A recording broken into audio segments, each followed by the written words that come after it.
여러분 안녕하십니까, 고집의 이선생입니다. 오늘은 아크 용접기에 대해서 한번 알아보도록 하겠습니다.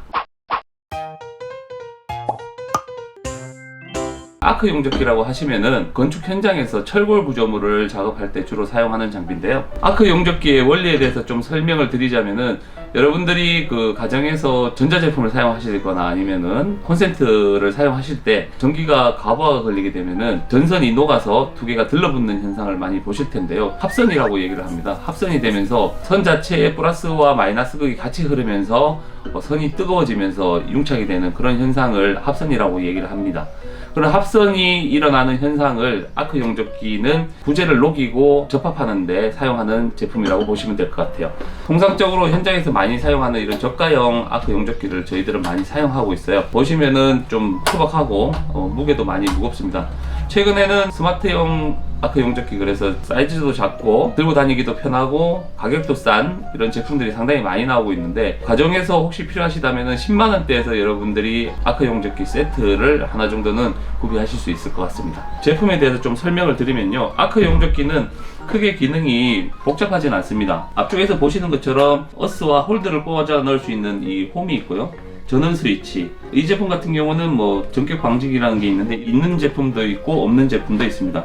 다이얼 같은 경우는 이제 용접 전류를 조절하는 다이얼 레버라고 보시면 될 것 같아요. 전문적인 아크 용접을 하는 설비 제품 같은 경우는 여기에 암페아 수가 정확하게 적혀 있는 제품들을 보실 수가 있고요. 보통 이 정도만 돼도 여러분들이 가정에서 쓰시는 데는 크게 문제는 없을 것 같습니다.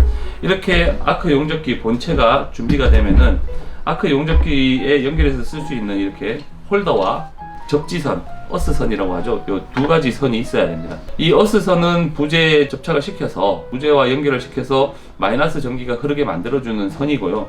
마이너스 전기가 흐르는 상태에서 이 홀더선을 활용해서 부재에 플러스를 접하게 되면은 이제 합선이 일어나게 되는 겁니다. 그 외에도 용접을 하는데 필수적으로 필요한 제품인 이 용접면이 있어야 됩니다. 용접면 같은 경우는 옛날에는 이 손으로 들고 이렇게 용접면을 쓸 수 있게끔 되어 있는 용접면들이 거의 대부분이었는데, 최근에는 이렇게 자동 용접면이라 그래서 앞쪽에 보이는 이 유리 부분이 자동으로 빛이 밝아지면 어두워지고 빛이 다시 약해지면 밝아지는 이런 형태의 자동 용접면을 많이 쓰고 있습니다. 그리고 용접할 때 필수적으로 필요한 이 용접봉인데요, 용접봉은 철골의 상태, 골조물의 상태나 또 사용 부위에 따라서 다양하게 나뉘어져 있습니다. 보통 저희들이 철자재를 용접할 때는 3.2파이 또는 2.6파이 제품을 많이 쓰고 있고요. 그리고 스텐을 용접할 때는 이렇게 2mm짜리 스텐 용접봉이 별도로 있습니다. 부재의 두께에 따라서 3.1을 쓰거나 부재의 두께가 얇다라고 하면은 2.6mm를 쓴다든지, 이렇게 다양하게 용접봉을 현장에 맞춰서 사용하시면 될 것 같아요. 그리고 그 외에도 용접을 하기 위해서는 여러분들이 용접 장갑이 필수적으로 필요합니다. 이렇게 면장갑을 끼고 저희들이 작업을 하게 되면은 용접 불똥이 면장갑 위에 튀어서 면장갑에 구멍이 뚫리면서 안에 살까지 같이 타게 되거든요. 그러면은 이렇게 용접을 한참 하시다 보면은 어디선가 고기를 굽는 냄새가 날 겁니다. 그러면은 이 손에 불똥이 튀어서 아주 맛있게 손이 익어가고 있다는 사실을 알고 계시면 될 것 같고요. 그래서 이렇게 두꺼운 가죽으로 된 용접 장갑을 별도로 끼고 작업을 하시는 게 좋습니다. 그 외에도 부재를 잡아주는 이런 브라켓, 자석으로 되어 있는 브라켓인데요, 필수적이진 않지만은 현장의 작업을 도와주는 보조제라고 생각하시면 될 것 같습니다. 보통 이렇게 기역자로 만약에 용접을 하려고 한다라면은 각을 잡아준다라든지, 용접을 하게 되면은 이 부재가 녹으면서 이 철제가 뒤틀어지기 때문에 한 번에 많이 용접을 하시면 안 되고, 태그 용접이라 그래서 한번 점을 찍듯이 이렇게 한 번씩 이렇게 용접을 하게 되는데, 그렇게 용접을 하면서 냅두게 되면 이게 자꾸 뒤틀어지니까 이런 브라켓 사용하셔서 미리 자석으로 고정시켜 놓고 난 다음에 작업을 하시면은 상당히 편해요. 용접이 끝나고 난 다음에 여러분들 슬래그를 제거할 수 있는 이 용접 망치입니다. 전에 한번 망치 설명할 때 한번 말씀을 드렸죠. 용접이 끝나고 나면은 이 뾰족한 부위로 용접된 곳에 슬래그를 이렇게 떠들여서 제거를 하시는 망치입니다. 이렇게 자재가 준비되시면은 이제 여러분들이 용접을 하실 수가 있는데요, 용접을 하는 방법에 대해서 간단하게 설명을 좀 드리도록 하겠습니다. 용접 자체는 거의 대부분 어떠한 기술이 있다라기보다는 감각이 상당히 중요한 작업입니다. 그래서 이론적으로 여러분들이 많이 교육을 받으셨다 그래도 현장에서 직접 용접을 하시면은 아마 그 이론과 같이 똑같이 이루어지진 않을 거예요. 그래도 여러분들이 용접을 잘 하려면은 최소한의 기술 습득을 위한 연습과 노력이 필요한 부분이라고 보시면 될 것 같아요. 그러면은 가볍게 부재를 가지고 저희가 직접 한번 용접을 하면서 어떻게 용접이 되는지 한번 감을 보여드리도록 하도록 하겠습니다. 아까 말씀드렸던 이 마이너스 접지선, 이 어스선을 먼저 연결해 주시면 됩니다. 어스선을 연결하는 방법은 어스선 끝에 보시면 이렇게 홈이 살짝 튀어나와 있는 걸 보실 수 있을 거예요. 이 홈. 기계에 보시면은 기계에도 이렇게 홈이 나와 있습니다. 이 홈에 정확하게 넣으셔서 살짝 돌려주시면 돼요. 살짝 걸리게끔 되어 있거든요. 그래서 이렇게 살짝 걸어 주시고, 이 홀더선 역시도 보시면은 이렇게 홈이 좀 나와 있는데, 이 홈이 용접 기계에 이 홈에 쏙 들어가서 살짝 돌릴 수 있게 이렇게 되어 있습니다. 이렇게 해서 양쪽에 이 두 개의 선을 연결해 주시고 난 다음에 이 마이너스 선을 부재에다가 연결을 해 주시면 됩니다. 이런 식으로 마이너스 선을 물리시면은, 저희가 이 용접기를 켜게 되면은 이 부재에는 지금 마이너스 전극이 이렇게 흐르게 되는 거죠. 그러면 그 상태에서 저희들이 이 플러스 선을 용접봉을 통해서 찢게 되면 합선이 일어나면서 모재가 녹기 시작합니다. 항상 용접을 하실 때는 이 용접면을 쓰셔야지, 밝은 빛을 계속 보게 되면은 여러분들 시력이 상당히 나빠지고요. 용접은 처음에 시작하시면은 안쪽에 있는 모재가 더 많이 튀어나와 있기 때문에 용접폭이 딱딱 달라붙을 수가 있거든요. 모재에 달라붙는 경우는 이렇게 안쪽에 힘이 많이 나와서 외부에 있는 아크가 타들어가기 전에 모재가 먼저 붙어버리는 경우가 있고, 전류 용량 자체가 조금 낮을 경우에는 암페어가 부족해서 모재에 딱딱 달라붙는 경우가 있습니다. 이 전류 용량을 좀 조절을 하셔서 여러분들이 암페어 수를 살짝 올리시면은 아마 그런 부분들은 없을 텐데, 그렇다고 해서 너무 많이 전류 용량을 올리시면은 모재에 빵꾸가 난다든지 움푹하게 들어가게 용접이 되기 때문에, 요거는 이제 저희들이 사용하시면서 감을 찾으셔야 됩니다. 저희들은 보통 통상적으로 이제 80A에서 110A 사이에서 용접을 많이 하긴 하는데, 자기 손에 익숙한 전류량을 찾으시면은 그 전류량에 맞춰서 용접을 하시면 될 것 같아요. 이 기계에 보시면 뒤쪽에 스위치를 킬 수 있게끔 되어 있습니다. 킬게 되면은 안쪽에서 이제 팬이 돌아가면서 기계가 돌아가는 소리가 들리고요. 기계가 돌아가게 되면은 플러스 마이너스 접지가 되면서 용접을 할 수 있게 되는 겁니다. 이렇게 전기가 들어오는 상태에서 테스트 삼아서 한번 부재 갖다 대면은 이렇게 불꽃이 튀는 것들을 볼 수가 있어요. 자, 그러면은 이제 전기가 들어왔다는 상태이기 때문에 용접면을 쓰시고 용접 부위에 정확하게 용접을 하시면 됩니다.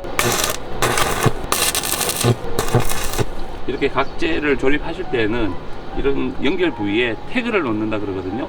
전 포인트에 용접을 먼저 하셔서 정확한 이 틀을 다 잡아놓고 난 다음에 뒤틀림이 없다라고 판단이 될 경우에 제일 마지막에 풀 용접을 하시면 됩니다. 그렇다면 뒤쪽에도 같이 태그 용접을 넣도록 하겠습니다.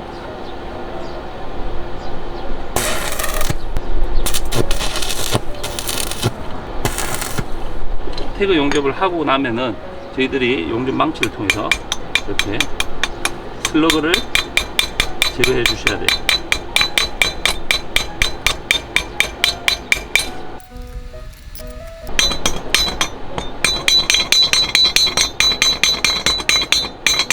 임시 고정을 시킨 상태에서 이게 직각이나 수직 이런 것들이 정확하게 맞았다고 판단이 되시면은 나머지 용접을 이제 풀 용접을 해주시면 됩니다.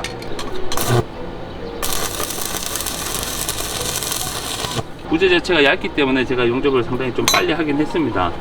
빨리 하긴 했는데, 이건 모재가 굵으면 굵을수록 두꺼우면 두꺼울수록 더 천천히 하셔야지 밑에까지 정확하게 다 녹아서 용접이 가능하거든요. 완전히 풀로 용접을 하시면 돼요.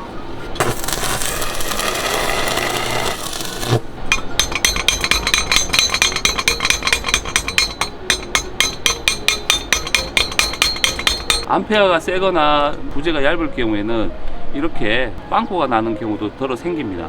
그렇기 때문에 이거 같은 경우는 저희들이 구조물을 만들기 위해서 용접을 하는 거다 보니까 뭐 빵꾸가 나면 다시 떼운다든지 그런 작업을 하시면 되는데요. 사실 배관 작업이나 이런 것들을 하실 때는 용접한 부위에 빵꾸가 나게 되면 누수 또는 가스가 셀 확률이 상당히 높습니다. 전문적으로 하시는 분들은 상당히 신중하게 작업을 여러 번 하시는데, 저는 오늘 그냥 여러분들에게 용접기 사용 방법에 대해서 알려드리는 거니까 이 빵꾸 역시도 위쪽에서부터 저희가 용접을 조금 더 덧대서 하면은 빵꾸도 메꿀 수는 있습니다. 메꿀 수는 있지만은 한 번에 여러분들이 하실 때 전류 조정이나 이런 것들을 통해서 한 번에 빵꾸가 안 나게 작업을 하시는 게 좋을 것 같아요.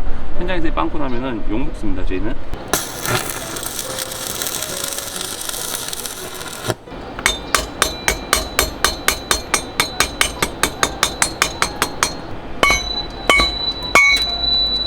내려도 떨어지지 않죠? 네. 이렇게 해서 여러분들이 다양한 구조물들을 용접을 해서 만드실 수가 있어요. 그런 데다가 바로 붙여서 뭔가를 만드실 수도 있고요. 피복이 있는 곳을 용접하실 때는 피복을 벗겨낸 다음에 용접을 하시는 게 좋아요.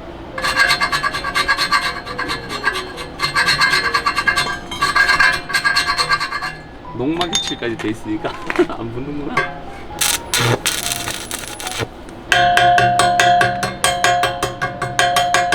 이렇게 용접을 통해서 여러분들이 원하는 모양, 원하는 위치의 철골들을 편안하게 붙이실 수가 있어요. 용접은 많이 하시면 하실수록 기술이 늘기 때문에 시간이 날 때마다 여러분들이 만드시고 싶은 것들이 있으시면은 용접기를 가지고 조금씩 연습을 하시면서 기술을 조금 더 늘려가시면 될 것 같습니다. 오늘은 아크 용접기 사용 방법에 대해서 한번 알아봤는데요. 다음에도 조금 더 알찬 집수리 장비 정보로 여러분들을 찾아뵙도록 하겠습니다. 지금까지 고집의 이 선생이었습니다.